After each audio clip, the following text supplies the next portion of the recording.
Hello guys, welcome back to my channel. আজকে আমি তোমাদের দেখাবো বিরিয়ানি বানাবো আর কি, দেখাবো তোমাদেরকে। এখানে আমি নিয়েছি কড়াইতে সাদা তেল, আর এখানে আমি পেঁয়াজটা একদম ঝুরঝুর করে কুচিয়ে নিয়েছি, এটা বেরেস্তে হবে বলে। আর এখানে আমি মিক্সিতে করে নিয়েছি টমেটো, আদা আর রসুন পেস্ট। আমাদের আদাটা পেস্ট করাই থাকে, আর রসুন আদা আর একটু ঘুরিয়ে নিয়েছি, টমেটো দিয়েছি। এখানে মাংসের সঙ্গে টক দইটা মিশিয়ে নিয়েছি। তোমরা যে কোনো দোকানে গিয়ে বলে বিরিয়ানির মাংস পিস করে দিতে, ওরা করে দেবে। আর এখানে চালটা আমি জলে ভিজিয়ে রেখেছি আর কি। আর এখানে আমি রাইস কুকারে বিরিয়ানিটা করব, যার জন্য আমি পরিমাণ মতো জল নিয়েছি। রাইস কুকারতে একটা মাপ আছে, কতটা চাল দিলে কতটা জল দিতে হয়। এখানে আমি তেলের মধ্যে পেঁয়াজটা ধরে বাবা, আমি যা ভয় পেয়েছি, এবার আমি পুরো আমার সাহস চলে এসছে মনে, তাই জন্য আমি দিয়ে দিলাম পেঁয়াজটা। এবার আমি ভালো করে এটাকে নেড়ে একদম কটকট করে ভেজে নেব। বেরেস্তার জন্য একদম পুড়িয়ে ছাড়খাড় করে দিতে হয় পেঁয়াজকে। আর এটা আমি ভালো করে নেড়ে নেব। আর এখানে আমি জলের মধ্যে কটা ওই তোমার গরম মশলা, দারচিনি, এলাচ, লবঙ্গ, এরকম 4টে এলাচ, 2টো লবঙ্গ আর 2টো দারচিনি দিয়ে ভালো করে নিয়ে জলটাকে ফুটতে হবে। এখানে বেরেস্তাটা একদম সুন্দর করে ভেজে নিতে হবে।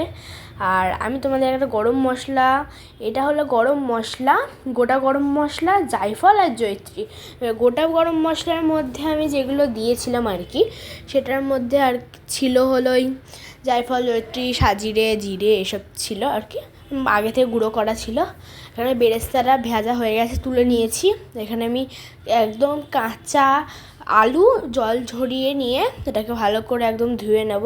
ধুয়ে এটাকে তেলের মধ্যে ছেড়ে দিয়েছি। আর তারপর আমি দিয়ে দিলাম হলুদ গুঁড়ো, নুন, আর দিয়ে এটা জলের মধ্যে একটু গোটা জিরে দিয়ে দিচ্ছি। আর এটাকে ভালো করে ফুটতে হবে। এরকম মাংসর পিসগুলো আমি আলু হালকা হালকা ভাজা হয়ে গেলে, এটা কিন্তু পুরো সেদ্ধ হবে না, 20% সেদ্ধ হতে হবে, দিয়ে মাংসগুলো ছেড়ে দিতে হবে। নাহলে যখন বিরিয়ানিটা দম হবে তখন কিন্তু আলু হয়ে যায়। আর তুমি যতই মাংসতে তুমি জল ঝরিয়ে নাও না কেন, তোমার টক দই থেকে জল বেরোবেই, সে তুমি যাই করো, কারণ টক দই থেকে জল বেরোয় ওটা গরমে থাকলে। আর এখানে আমি সব মাংসগুলো একদম সাজিয়ে দিয়ে দিচ্ছি, যাতে নাড়তে কোনো প্রবলেম না হয়। আর দেখো কতটা আমার জল বেরিয়েছিল, আমি অনেক ভালো করে জলটা ছেঁকে নিয়েছিলাম, তাও আমার অনেকটাই জল বেরিয়েছে। আর এখানে আমি মাংসটাকে ঠিক প্রেসার কুকারে করেছিলাম বিরিয়ানি, আর রাইস কুকারেও করেছিলাম অল্প। আর এই দেখো এবার হলো মাংসটা দিয়ে একদম ভালো করে আমি নেড়ে দিচ্ছি খুব সুন্দর করে।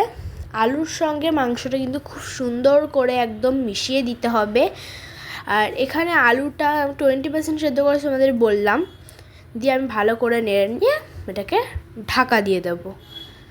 আর ঢাকা দিয়ে আমি তারপর এখানে ওই যে জায়ফল আর যে দারচিনিটা ছিল, জায়ফল দারচিনি নয়, ওটা জয়িত্রী, ওটাকে গুঁড়ো করে নেবো। আর যে মশলাটা তোমাদের আমি এক্ষুনি দেখালাম না, ওই মশলাটা আমি হালকা একটু মিক্সিতে ঘুরিয়ে নিয়েছি, দিয়ে ওটাকে আমি দিয়ে দিলাম মাংসের মধ্যে। এবার দিলাম লঙ্কার গুঁড়ো, স্বাদ মতো লঙ্কার গুঁড়ো, দিয়ে ভালো করে মিশিয়ে নেব। মাংস একদম ভালো করে মিশিয়ে নেব, দিয়ে হলুদ গুঁড়ো দিয়েছি আমি এতে। আর এখানে লাল যে মির্চ, যে প্যাকেট লঙ্কাটা হয় সেটাই আমি দিয়েছি, আর কাশ্মীরি লঙ্কাও তোমরা চাইলে দিতে পারো। আর যে মশলাটা আমি তোমাদের দেখিয়েছিলাম ওই মশলাটা এতে দিয়েছি। আর এখানে আমি দিলাম যে টমেটো, আদা, রসুন। আর এখানে আমি চালটা দিয়ে দিয়েছি, একদম সুন্দর করে এটাকে একদম ফুটবে। এটা চালটা আমি রাইস কুকারেই করছি। আর এখানে আমি যে আদা রসুন দেখালাম, যে পেঁয়াজ, আর এখানে আমি মাংসটা না এতে দিয়ে দিয়েছি, মানে প্রেসার কুকারে জাস্ট তাড়াতাড়ি হয়ে যায় যাতে। আর এখানে আমি গুঁড়ো দুধ দিয়েছি, আর গোলাপ জল আর কেওড়া জল, আর দিয়েছি মিঠা আতর আমি অল্প করে দিয়েছি, কারণ বিরিয়ানিতে না মিঠা আতরটা একটু বেশি হয়ে গেলে মানে একদমই খেতে ভালো লাগে না, খুবই গন্ধ লাগে। দোকানের মতোই একদম হবে বিরিয়ানিটা, তোমরা খেয়ে দেখো একবার বানিয়ে অবশ্যই। আর দেখো চালটা একদম ভালো করে হবে। আর একটা জিনিস যেটা হচ্ছে, আমি যখন মাংস যখন আদা রসুন পেস্টটা দিয়েছিলাম তখন কিন্তু তোমরা অবশ্যই পেঁয়াজ বাটাটা দিও, কারণ আমার না পেঁয়াজ বাটা আমি মানে দিতেই ভুলে গেছি টোটালি, মানে শুধু ভিডিও না দিতেই ভুলে গেছি, যার জন্য বেরেস্তা দিয়েছি বলে ওটাকে ঠিক হয়ে গেছে, বাট সমান হয়ে গেছে, যার জন্য পেঁয়াজ বাটা দিলে ভালো হতো। আর এখানে আমি তারপর দিয়ে দিয়েছি ওই রাইসের পর মাংসটা আমার হয়ে গেছে, আমি তোমায় দেখিয়েছি। আর এখানে আমি দেখো চালটা অনেকটাই মানে খুবই ঝুরঝুরি হয়েছে। তারপর দিয়ে দিলাম আমি চিনি আর নুন, ঠিক আছে। চিনিটা তোমরা পরিমাণ মতো দেবে, নুনটাও পরিমাণ মতোই দেবে, কারণ হচ্ছে চিনি আর নুনটা একদম পারফেক্ট না হলে বিরিয়ানি ভালো লাগবে না খেতে। এখানে আমি দিলাম পেঁয়াজের বেরেস্তা যেটা করা ছিল ওইটা, আর দিলাম ঘি। তোমরা কিন্তু ঘিটা বেশি দেবে, কারণ ঘি একটু বেশি দিলে না বেশ বিরিয়ানিটা বেশ ভালোই লাগে। বিরিয়ানির ঘি হলো